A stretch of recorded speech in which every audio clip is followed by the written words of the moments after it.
નમસ્કાર મિત્રો, અમારા નવા વિડીયોમાં આપ સૌનું હાર્દિક સ્વાગત છે. મિત્રો, આજે આપણે વાત કરીશું સુઈ ગામથી 9 કિલોમીટર ઉત્તર તરફના રસ્તે જાઓ એટલે આજના સુઈગામ તાલુકાનું સૌથી વધુ વસ્તી ધરાવતું અને મોટું ગામ એટલે ભરડવા. સૂકી ખેતી અને પશુપાલન અહીંનો મુખ્ય વ્યવસાય છે અને ગામમાં 18 વરણ રહે છે. આ ગામમાં સ્મશાન ભૂમિની નજીક નાનું એવું મંદિર આવેલ છે અને એ મંદિરમાં જેની પૂજા થાય છે તે સતી વાલબાઈ છે. આજે એમના જીવન અને એમની ભક્તિના દર્શન કરાવતી આ વાત છે. ભરડવા ગામમાં પ્રજાપતિ દેશી કુંભારના એ સમયે પણ 20 ખોરડા હશે ત્યારની આ ઘટના છે. ગોરધન કુંભાર અને એમના ધર્મપત્ની વાલબાઈ આ ગરીબ પરિવાર માટીમાંથી પોતાની કારીગરીથી નીત નવા ઘાટના માટીના વાસણો બનાવે અને પોતાનું ગુજરાન ચલાવે. સંતાન નથી પણ ગોરધન કે વાલબાઈને એકબીજાને કોઈ ફરિયાદ નથી. બે જીવને હરી હારે નેહ બંધાઈ ગયો હોય એમ ભક્તિમાં જીવન વિતાવે છે. એકબીજાના પૂરક બનીને જીવે છે. જાણે કે સાસા મોતી સણનારા હંસલાનું જોડું હોય અને માનવ બનીને આ ધરા પર અવતર્યા હોય. હંમેશ ઉઠતા બેસતા હરિભજન કરે, જાણે કે એમણે સંસારમાં ફક્ત ભજન કરવા માટે જ અવતાર લીધો હોય એમ પ્રભુ ભક્તિમાં લીન રહેતા. લોકો બધા એમને ભગત અને ભક્તાણી કહીને સંબોધે. પણ જેમ પ્રભુ દરેક સાસા ભગતની કસોટી કરે એમ આ જોડલાને ખબર નહોતી કે એમની પણ કસોટી થશે. એમાં અચાનક એક દિવસ ભગવાનનો આદેશ થયો હોય અને જાણે યમરાજા પણ દબાણવશ થઈને આવ્યા હોય એમ ગોરધનના પ્રાણીની ગોરધન પાસે માંગણી કરી.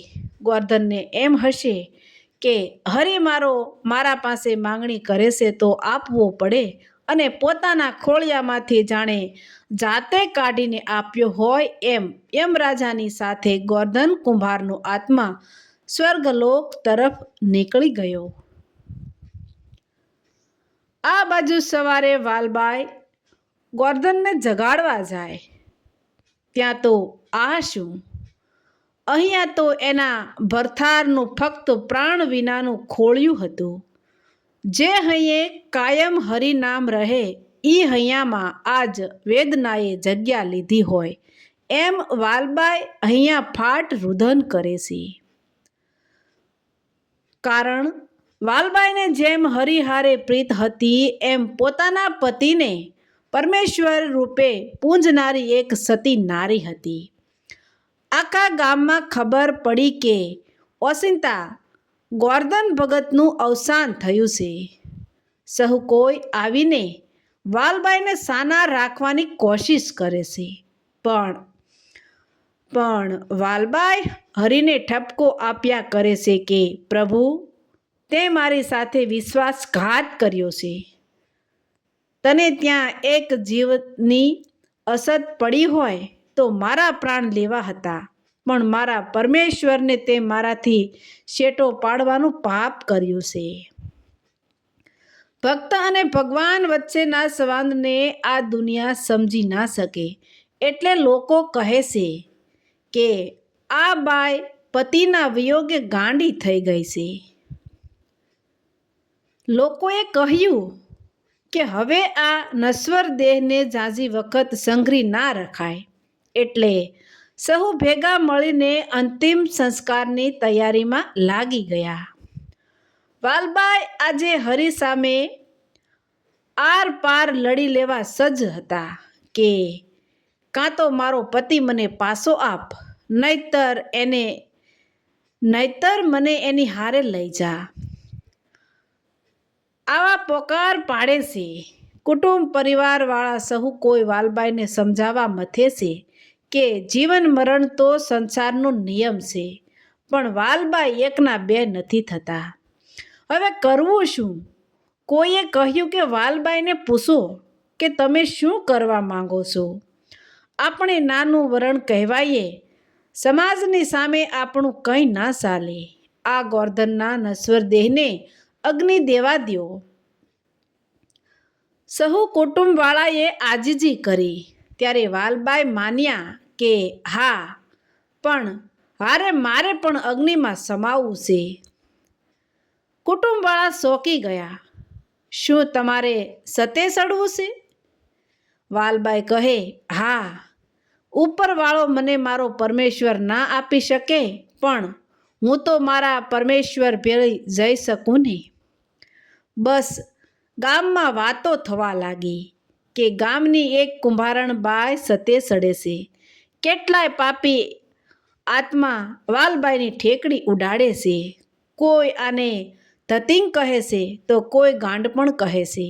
વાલબાઈને તો બસ પોતાની ભક્તિની શક્તિ પર અટૂટ વિશ્વાસ.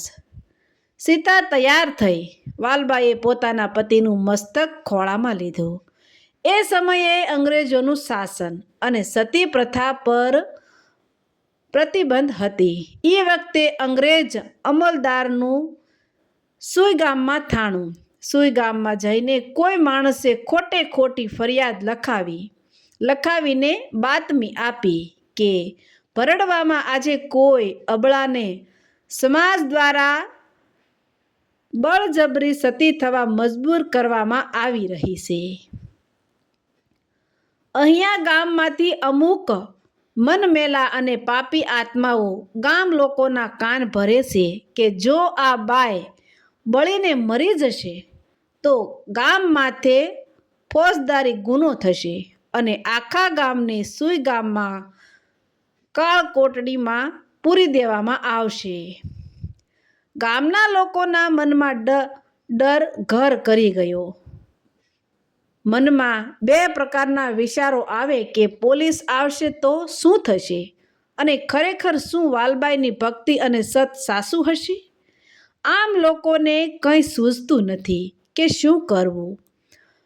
લોકો ટોળે વળ્યા છે. કુટુંબીજનોને એક બાજુ કૂવો તો બીજી બાજુ ખાય જેવી સ્થિતિ છે. ડરના લીધે કોઈ ચિંતાને આગ લગાડવા આગળ જતા નથી. એવામાં ટોળામાંથી એક કોઈ અકર્મી બોલ્યો કે મોટી સતીની દીકરી હોય તો અગ્નિ જાતે પ્રગટ કરી લે. અત્યાર સુધી વાલબાઈ શાંત હતા અને કવેણના કડવા ઘૂંટડા અમૃત ગણીને પી જતા હતા. પણ વાત જ્યારે પોતાના સતી તત્વ પર આવી એટલે જેમ ભ્રકુટીનો મરોડ બદલાય અને આંખોમાં અગનજ્વાળા સળગી ઉઠી અને જેમ સિંહણ ત્રાડ પાડે એમ ત્રાડ પાડી કે તમારે સહુને મારા સતના પારખા કરવા છે તો લાવો ગંગાજળ. હવે મારે પણ મારી ભક્તિ અને સતી તત્વનો સવાલ છે. અગ્નિદેવને હાજર થવું પડશે.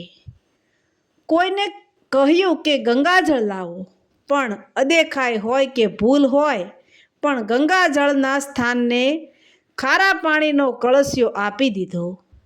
વાલબાઈ સમજી ગયા કે આ ભીડમાં કંઈક દૈત્યવૃત્તિના માનવ પણ છે.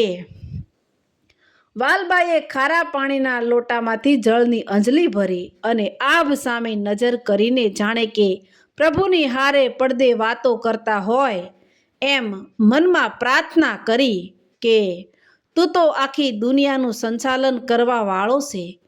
આજ જો તું નહીં આવે તો લાજ મારી નહીં પણ તારી જશે.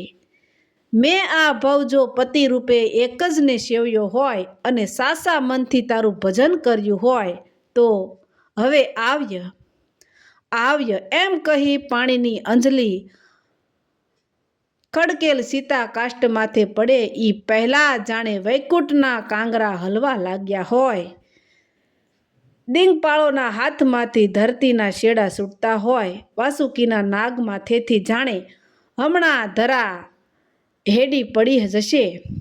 આવું કંઈક બન્યું હશે અને ઉતાવળે હુકમ થયો હશે કે જાઓ અગ્નિદેવ, નહીં તો વાલબાઈના સતી તત્વ ક્યાંક પૃથ્વી રતાસ્તાવ થઈ જશે. બસ આવી જ ઘટના ઘટી હોય એમ પાણીના સાંટા શહેરને અડે ના અડે ત્યાં આપોઆપ ભડકો થઈ અગ્નિ પ્રગટ થઈ અને ઘડીક વારમાં તો આખી સીતા જળવા લાગી.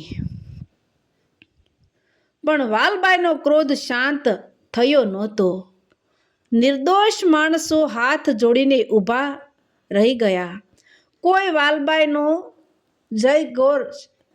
જયદોષ કરવા લાગ્યા, પણ જતા જતા વાલબાઈના મુખેથી વેદનાની ધાર નીકળી ગઈ કે આ ગામે મને એક અંજલી પાણી માટે આટલી દુભાવી છે, ગામ પણ ખોબા પાણી માટે તડપશે. આ ગામનો જ્યાં લગી સીમાડો છે ત્યાં લગી આ ગામના કાળીગામાં પણ પાણી નહીં મળે. સતીને સ્વર્ગે સામૈયા થયા, જય જયકાર થયો, પણ ગામને નક્કી થઈ ગયું કે વાલબાઈનો આત્મા દુભાણો છે અને ગામને શ્રાપ આપી ગયા. હજુ તો આગ ઠરી પણ નહોતી ત્યાં પોલીસ આવી પહોંચી અને કુંભાર પરિવારના પુરુષોને ખોટા ગુનામાં ધરપકડ કરી લઈ ગઈ. ગરીબ કુંભારોનું કોણ સાંભળે? બધાને સુઈગામ જેલમાં ધકેલી દેવામાં આવ્યા. રાત્રે જેલમાં બધાએ વાલબાઈને યાદ કર્યા કે હવે સતી વાલબાઈ, તમારા સિવાય અમારી કોણ રક્ષા કરશે? રાત્રે ફોજદારોને સપનું આવ્યું કે સવાર પડતા મારા પરિવારના જે નિર્દોષ લોકોને લાવ્યા છે એને છોડી દેજે, નહીં તો તને દૂધમાં પણ લોહી દેખાડીશ. પણ ફોજદારને થયું કે આળપંપાળ હોય, વિશ્વાસ ના કર્યો. સવારે ઉઠીને ફોજદારે સિપાહીઓને શા મૂકવા કહ્યું, પણ જેવું શામાં દૂધ નાખ્યું કે લોહી થઈ ગયું. સિપાહીઓ ગભરાઈ ગયા કે આ શું? દોડીને ફોજદાર પાસે જઈ વાત કરી. ફોજદારને સપનું યાદ આવ્યું. ઓહો, મનોમન વાલબાઈની માફી માંગે છે અને કુંભારોને જેલમાંથી આઝાદ કરે છે. અને પોતાને આવેલા સપનાની હકીકત જ્યારે કહી સંભળાવી ત્યારે સૌ કોઈ સતી વાલબાઈનો જય જયકાર લગાવે છે.